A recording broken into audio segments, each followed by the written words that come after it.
Don't give yourselves to brutes.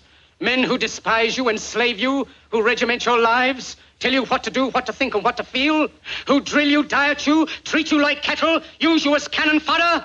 Don't give yourselves to these unnatural men. When the world was at war, everyone turned to Hollywood for laughter. But our Führer heard about your report card and decided to give you just what you want. Welcome to WatchMojo.com, and today we're counting down our picks for the top 10 comedies from the 1940s. For our series on the top comedies of all time, we've chosen comedy films per decade based on their iconic status, critical acclaim, box office success, watchability, and, of course, how funny they are. Ah, that's the old redhead. No bitterness, no recrimination. Just a good swift left to the jaw. This is part of a series of videos spanning the decades of comedic films from the 1930s to the 2000s. Oh, I wonder, do planes fly to Yosemite? Yes, what are you going to do? Well, I don't know, but I hope I'm not too late. Number 10, My Favorite Wife. Funny, I thought silly. It's no accident that Cary Grant is going to show up a lot on this list. In the 40s, he was at the forefront of romance and comedy. My reputation for respectability is just as high as your hotel's. In this movie, Grant as Nick Arden is about to remarry after his first wife disappeared and has been presumed dead in a shipwreck. Oh, that's sad. That's very sad. Things go awry when the supposedly late Ellen returns and attempts to win him back. I all thought your all performance was mighty good this evening, Sister Ellen. I thought you'd like that. With Grant and Irene Dunne bringing the romance and the laughter in equal measure, My Favorite Wife also earned 3 Academy Award nominations. Oh, you Casanova, you. Oh. Why, sure, darling. I can get dressed in 4 minutes. I may have a little trouble getting a bath in that time. Number 9, Adam's Rib. Finished? No. This George Cukor directed romantic comedy sees 2 lawyers, who also happen to be husband and wife, on opposite sides of the same case. The one case I don't want is the case I get. As it involves a woman who is accused of shooting at her husband, it's hard for them to take sides on who the real victim is. Heaven has no language like love, hatred, nor hell of fury in a woman's heart. So, what ensues is an entertaining attempt at figuring out how to balance their professional lives with their love lives. Amanda, my love, why do you stay married to a legal beagle with 10 thumbs? All right, Kit, that's enough. Adam's Rib doesn't only deliver the laughs, but it's also got a strong message about women's rights. What do you think of a man who's unfaithful to his wife? Not nice, but All right, now what about a woman who's unfaithful to her husband? something terrible. Aha. Where's your 12? 12.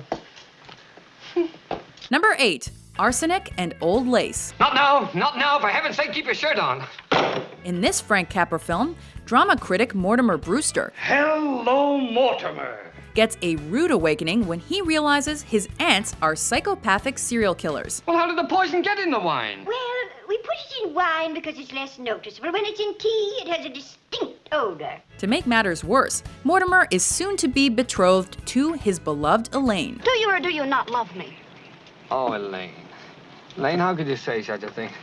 Darling, of course I love you.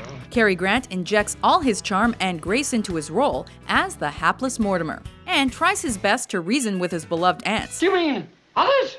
More than one others? Things don't quite go his way when he's told that insanity is genetic. In short, Arsenic and Old Lace is dark, fun, and oh so good. Pat, look out! Amazing. The greatest expedition of modern times. Almost the greatest sacrifice ever made by human man. Number 7, Sullivan's Travels. Does that give you a lump in your throat, or does that give you a lump in your throat? In the 1940s, making people laugh was key, especially with war looming in the background. I want this to be a picture of dignity, a true canvas of the suffering of humanity. But with a little sex in it. With a little sex in it. John L. Sullivan wants to do just that. But before he can direct something with real heart, he needs to experience trials and tribulations firsthand. I don't know where I'm going, but I'm not coming back till I know what trouble is. What? This Preston Sturges movie sees the title character disconnecting himself from everything he owns and knows, and setting off on his travels, all while encountering quite a few laughs in the process. Who's buying me a ticket? Sullivan. Well, what'd I ever do for him? You bought him some eggs. Hey, Mac, any dope on how he escaped? Maybe the sheriff let him out so Williams could vote for him. Oh. Number 6, His Girl Friday. No kidding. Cary Grant is at it again in this movie about a newspaper editor who attempts to keep his ex-wife from getting married. Excuse me, madam, are you referring to me? He's no good as a husband and knows it. But he'll be damned if he lets his ace reporter get away. You are no longer my husband and no longer my boss. Opposite Grant is Rosalind Russell, who keeps up with him in every way. And the way in which the two fast-talking reporters berate one another couldn't be more entertaining. And I still claim I was tight the night I proposed to you. If you'd have been a gentleman, you've forgotten all about it, but not you. You're losing your eye. You used to be able to pitch better than that. And yet, he doesn't always stick to his diet. Sometimes he swallows whole countries. Number 5, To Be or Not to Be. Heil Hitler! Heil Hitler! Heil Hitler! At the height of World War II, Adolf Hitler was a prime target for cinematic ridicule worldwide, and still is. Heil Hitler! Heil myself. The result was usually a satisfying send-up, and this film is no exception. Oh, we are even much funnier over Berlin. An acting troupe sets out to test their skills by impersonating German officers in order to escape Nazi-occupied Poland. This is a very difficult place to get in, but it's much more difficult to get out. To Be or Not to Be is especially fun during the scenes where the actors attempt to accurately depict their tormentors. I don't know. It's not convincing. To me, he's just a man with a little mustache. But so is Hitler. With elements of slapstick, satire, and more, the comedy is now considered one of the best works by actors Carol Lombard and Jack Benny, as well as director Ernst Lubitsch. How did you know? Well, it's a natural thought. Oh, a natural thought? Well, I hope you don't misunderstand. I always, well, that is, you see, Colonel, I hope you don't doubt my... Heil Hitler! Heil Hitler! Heil Hitler! I'm sorry in a way because it would be so pleasant to buy lovely nonsensities for somebody who never had them. Number 4, The Lady Eve. Sweet forgiveness. Sweet what? Sweet forgiveness. Oh. In this screwball comedy, a world-weary socialite and a sass-talking con artist meet and fall for each other on a cruise. Oh, he does card tricks. But things don't quite go as planned. Vernon? I thought you said Herman. Vernon was Herman's friend. Barbara Stanwyck's Jean is a sharp, quick-witted, no-nonsense kind of girl who plays it straight. Would you like to come and talk to me? One notable scene sees Jean unable to keep her eyes off Charles and feeling the need to narrate his every move. He's returning to his book. He's deeply immersed in it. He sees no one except... Watch his head turn when that kid goes by. Meanwhile, her chemistry with Henry Fonda's straight-laced performance gives the two perfect comedic timing. Yes, you have a definite nose. Well, I'm glad you like it. Do you like any of the rest of me? Oh, what I meant was card playing sense. I know like what you meant. I was just flirting with you. Number 3, Bud Abbott and Lou Costello meet Frankenstein. And he walked like this. An early flick in the horror comedy genre, Abbott and Costello Meet Frankenstein pits the eponymous dynamic comedic duo against Hollywood's most formidable movie monsters. I was reading a sign over here, this one down here, Dracula's Legend. All of a sudden I heard... That's the wind. It should get oiled. Dracula, Frankenstein's monster, and the Wolfman team up to terrorize two unsuspecting delivery men tasked with delivering the Count's coffin. Well, then it's going to cost you overtime because I'm a union man. And I work only 16 hours a day. A union man only works 8 hours a day. I belong to 2 unions. Abbott and Costello are joined by such acting greats as Bela Lugosi and Lon Chaney Jr. to deliver the laughs and the scares. Well, why? I hear so much about you, I feel as if we have already met. Just check out this scene in which Dracula messes with Costello's Wilbur.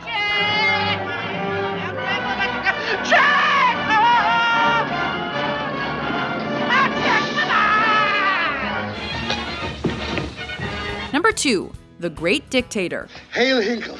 In his previous silent films, Charlie Chaplin established himself as a hilarious slapstick comedian with a heart. Most amusing. In his first true talking endeavor, You must speak. I can't. You must. It's our only hope. Chaplin manages to keep the comedy in, but also extends a stirring message about the looming war and the dangers of dictatorship and fascism. Aye! Alice! Tighten the belten. We must tighten our belts. Take Adenoid Hinkle's famous dance with the glow balloon, which is as suggestive as it is funny. The Great Dictator has a lot of great moments, both touching and comical. And they're what make this a must-watch classic. Let us fight for a world of reason, a world where science and progress will lead to all men's happiness. Soldiers, in the name of democracy, let us all unite!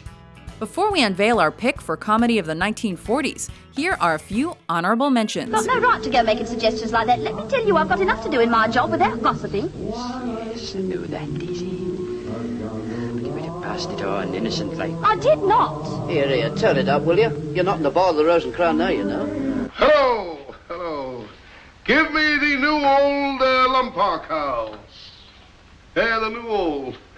Well, for heaven's sake, I don't care what you wear. If you want to look like a pony in the circus, it's all right. But I have troubles of my own without your blouse coming between Mr. Matichek and me. Listen, I sold as much goods yesterday as anybody else in the shop. 95 Pango 50 isn't bad for a rainy Monday 3 weeks before Christmas. Did you tell that to Mr. Matichek? Yes, I did. And what did he say? He said, tell her not to come in that blouse anymore. Tell him I won't. I will.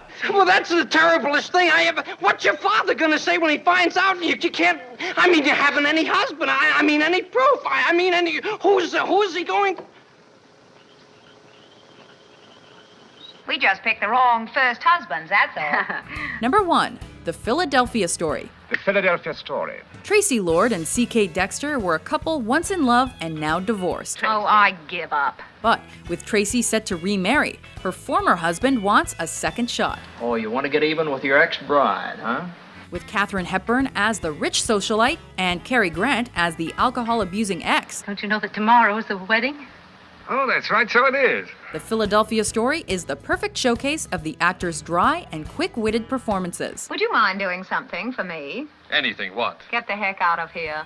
Mix in James Stewart and you've got a romantic comedy that allows 3 cinematic legends to stretch their comedic muscles and that boasts 2 Oscar trophies to its name. Sometimes for your own sake, Red, I think you should have stuck to me longer. I thought it was for life, but the nice judge gave me a full pardon. Do you agree with our list? I heard you the first time. I like it. That's why I asked you to say it again. What's your favorite 1940s comedy?